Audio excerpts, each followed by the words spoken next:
Tuba ikaze makuru yacu yo kuri wa kane tariki 11 ukwezi kwa Gicurasi 2023 namakuru mugiye kugezwa nanjye no sabe menye Imana. Amakuru yacu arabakira kuri zingingo zikurikira. Perezida Paul Kagame yahawe ishimwe n'inteko rusange umutwe wa depite. Umujyi wa Kigali harabarizwa ingo 5800 ziri manegeka. Hanze y'u Rwanda muri leta z'umwe za Amerika umudepite yikirije urukiko. Amakuru yacu turerambura mukanya.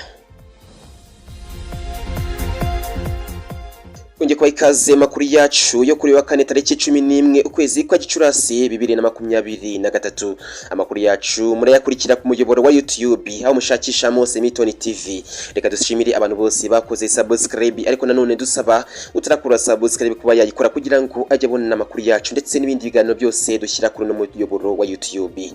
Amakuru yacu reka tuyanzikire hano mu Rwanda kuri wa kane tariki 11 ukwezi kwa Gicurasi 2023. Inteko rusange y'umutwe wa depite yashimiye Perezida Paul Kagame watangije umushinga w'ivugurura ry'itegeko nshinga rya Repubulika y'u Rwanda. Impamvu z'ivugururwa ry'itegeko nshinga zigamije guhuza amatora y'abadepite na ya Perezida wa Repubulika y'u Rwanda.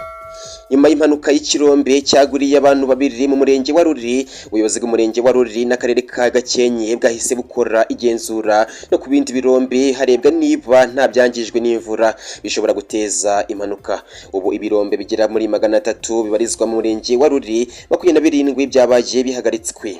Ubuyobozi bw'umujyi wa Kigali bwatangaje ko imiryango ituye mu manegeka yatangiye guhabwa amafaranga yo gukodesha inzu kugira ngo ive mu manegeka. Ubuyobozi bwatangaje ko imiryango isaga 5800 ariyo ituye mu manegeka. Hanze y'u Rwanda ikigo gishinzwe igisanzure muri leta z'umwe z'Abarabu UAE Space Agency kigiye kohereza icyogajuru mu bushakashatsi ku mabuye ahezenguruka mu isanzure. Ikinyamakuru igihe cyanditse ko iki kigo kigeze kure imyiteguro yo kohereza icyogajuru mu isanzure kujya gukora ubushakashatsi ku mabuye manini azenguruka mu isanzure aherereye hagati ya Mars na Jupiter. Kuri wa gatatu muri leta z'umwe za Amerika umudepite witwa George Santos yishikirije ubutabera nyuma yo guhimba amateka agamije ubutekamutwe. Bashimiye kwa abanyamurana makuru ya Milton TV. Mukomeze mukore subscribe kugira ngo mukomeze mune ibiganiro byacu ndetse n'andi makuru. Mugire ubugingo ndetse nimagari kinge nitwa Inosa bimenye Imana.